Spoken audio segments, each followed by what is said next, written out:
Kate, and Josh. "We should be hosting," Kate says. They drive a dark blue van. It smells like pea and old bananas, a stale peanut butter sandwich. Josh drives, both hands on the wheel. Beneath Kate's feet is a stack of sweaters, backup toys, a cooler filled with snacks, hard-boiled eggs and cut-up fruit, carrot sticks and hummus, pretzels, pirate's booty. Behind them, all three of their children are on tablets with headphones. B, the oldest, plays a dragon game, her right index finger fast, up and down and sideways on the tablet's screen. "We don't have room for all those people," Josh says. "Next year, we could—" "I need you not to get your hopes up." Whenever the topic of her mother comes up, he speaks to her as if she is a child. "Mom would have wanted the house to stay with us." "She should have made a will then." Kate's mother died in May. She left behind her house and nothing else. The slow sludge of legalities right after. Filing for the death certificate, waiting for the estate to clear. Martin's wife, Tess, who is a lawyer, found a renter. They agreed to figure out the sale when they came together at Christmas, which is now. "I don't think she liked to think about leaving," Kate says. "She left a mess instead." Kate looks out the window. The sky is flat and gray. A bright orange square-shaped truck drives past. She thinks of crawling back into their van's third row to sit quietly with B. "I watched this thing on YouTube about how to build an igloo," says her husband. Behind them, Jack grabs a chunk of Jamie's hair, and Jamie screams and swings his leg toward his twin. "Both of you stop it," Josh says, reaching behind his seat to grab Jack. "Don't yell at them," Kate says, turning to touch Jamie. "Deep breaths, duck," she says to Jack. "Squeeze Mommy's hand." He squeezes, and she hears him breathe, and she thinks both of them feel better. She faces Josh again, angry but not talking. "They act like this because you don't discipline them," Josh says.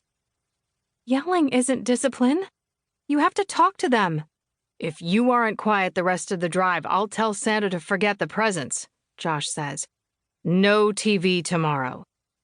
"You can't threaten that," Kate says. "They need consequences."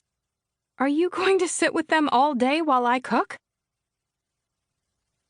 Out the window, next to the highway, the trees are bare, and there's a light layer of snow on the ground.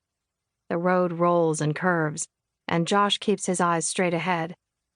Kate presses her forehead against the window's cold and tightens her hand steadily on Jack's foot. She thinks how the foliage should be getting lusher, greener as they drive southward.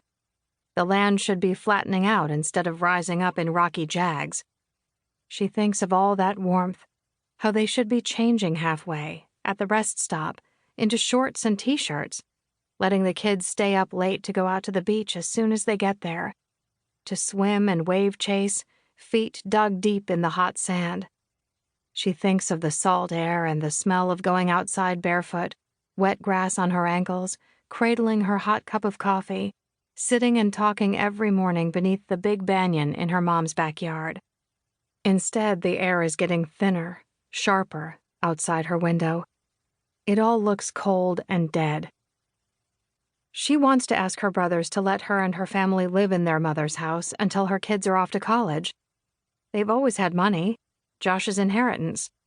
If this were 2 years ago, she'd just offer to buy her siblings out. But Josh went rogue and overinvested in a tech stock that tanked during the last recession. She thinks her brothers might be willing. She's the youngest. 10 years in which they can fix the house, up the value, sell, and split the proceeds. A loan of sorts. "Tess," she starts, already envisioning Tess's forehead creasing. Josh makes the face he makes when she says Tess. "I feel like Alice, even," she says. "Might understand." Alice and Henry. "I thought maybe once she died I'd get Christmas," says Alice's mother on the phone from San Francisco. Alice lights a cigarette.